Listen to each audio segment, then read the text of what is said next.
We don't waste your time divining the future of sim racing. We give you the present right here, right now. Greetings Romies and welcome to RomRom, the channel sharing the joy of sim racing, and to our regular news roundup, our weekly sim racing news. Welcome to the channel, thanks for stopping by. My name is Serta and I will be your host for this video. If you have any news for us, send us a mail to news@romrom.net.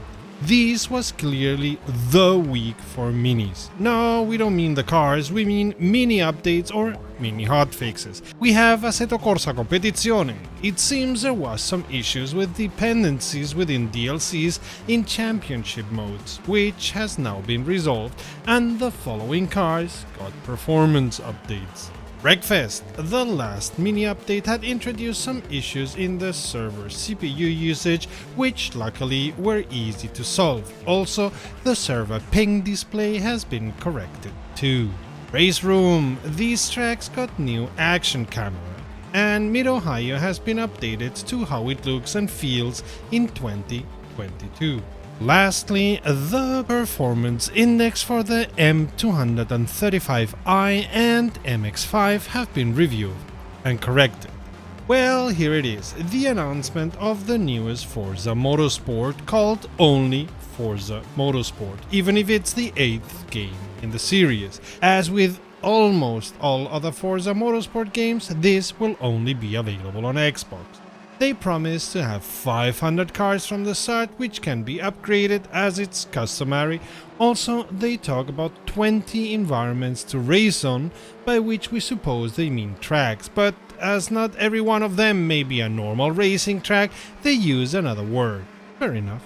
Real-life tracks will have been done using photogrammetry and laser scans. Also, they talk about day and night cycles and changing weather with dynamic track temperatures. All this can be played in a single-player career or against other players in multiplayer. What they of course don't talk about is force feedback or physics. This is a racing game after all, not a sim, but every racing gamer can become a sim racer at any point. That was my path, after all. The cooperation between Rennsport and eSports organizer ESL is taking off with the ESL R1. ESL R1 is a new sim racing championship that has planned 2 seasons for now, spring and fall. The spring season consists of 9 rounds, starting with 2 in-person rounds at the IEM Expo in Katowice, Poland, primarily an event for CSGO fans and competitors. Then it's online races on March 13, 27th and April 10th, 17th, 24th and May 8th on Fridays and Mondays. Each round of the spring season will consist of 7 sprint races at 20 minutes each, with tire wear and fuel consumption, but no pit stops. Preceding each race will be a qualifying session to set the grid, and drivers who finish below 6th position will be eliminated. Then on to 4 quarterfinals, 2 semifinals, and at the end, the final.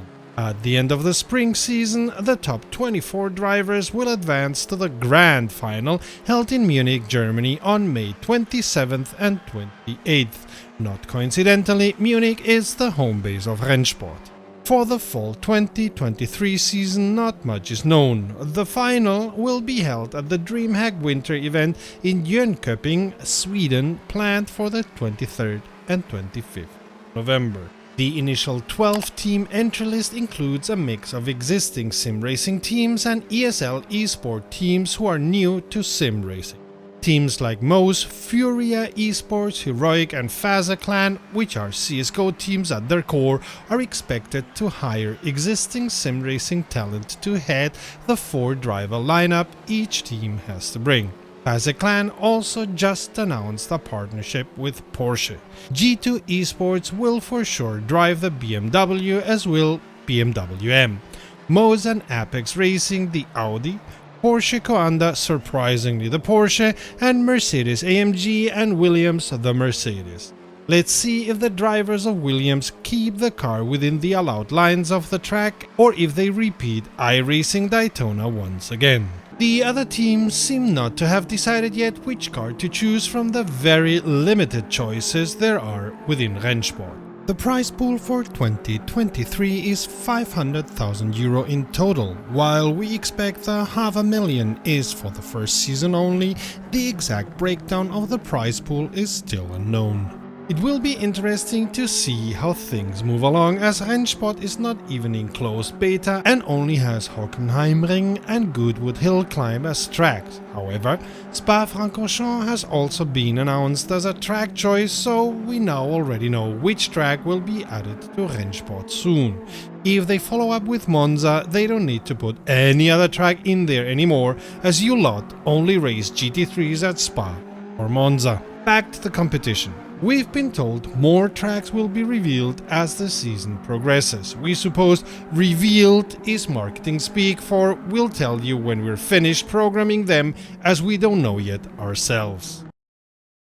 Patrons allow us to ignore any YouTube bullshit and allow us to invest in high-quality sim racing journalism like Sim Racing Expo or buying hardware and software without strings attached. Amongst other perks, it will fix your name for posterity like this, but you'll also get to know what we plan and what we're doing, so a big thank you to our patrons. If you come here regularly, please consider subscribing. Studio 397 have published a release candidate for rFactor 2. Amongst other things, it reduces sensitivity to track limits and changes a lot in the replay and other viewing modes, like a soft blend when changing the vehicle or making it possible to group track cars racing close together, which will be activated only in races. Also, you will be able to zoom in and out of TV cameras, which is something we have to test as soon as possible. And you will be able to load custom cameras for your tracks and races. That's also the reason they've added a cinematic cameras tab in settings assigned controls. We're sorta staying with graphics, as now they've added motion blur to the sim, implemented a new water shader for better reflections and made the visual progression to and from wet road better. Also, if you add the plus VR command line option, rFactor 2 will directly start using VR. We hope this is the first step of getting rid of that old and decrepit graphics settings program, but time will tell. Moving on to the UI, you now will be able to unsubscribe and resubscribe content you've bought through the store in the sim, and rFactor 2 can now be set up so it downloads packages in the background while you are doing other things within the sim, thus unblocking the UI at last.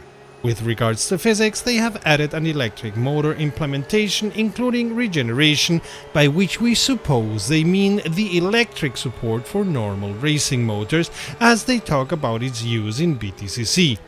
Also for BTCC, they have implemented a push-to-pass map and have updated the push-to-pass system so it can be used according to BTCC rules.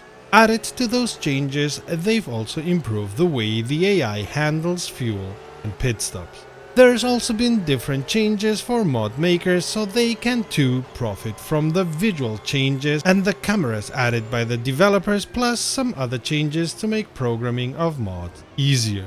And if you encounter any of the issues we're just showing on screen, these are known issues which Studio 397 hopes will be resolved before they deliver the update.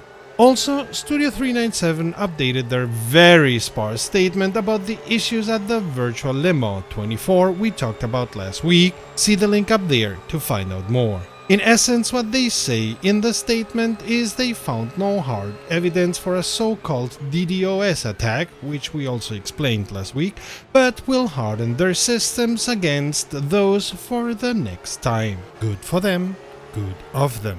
The only important sentence in that statement is, whilst we have made significant improvements and bug fixes to the multiplayer code of the game in recent years, we are clearly still experiencing problems with legacy low-level networking code. They clearly state that their network code has issues they still have to work on. Well, no shit, Sherlock. Everyone would have told you that if you just would listen to your community. Lots of stuff going on in the world of rFactor 2 and lots of stuff going on in the world of ROM. Check the playlist to the left or the video to the right. Until next time, save fuel, collect pickup, and we'll see each other on the podium.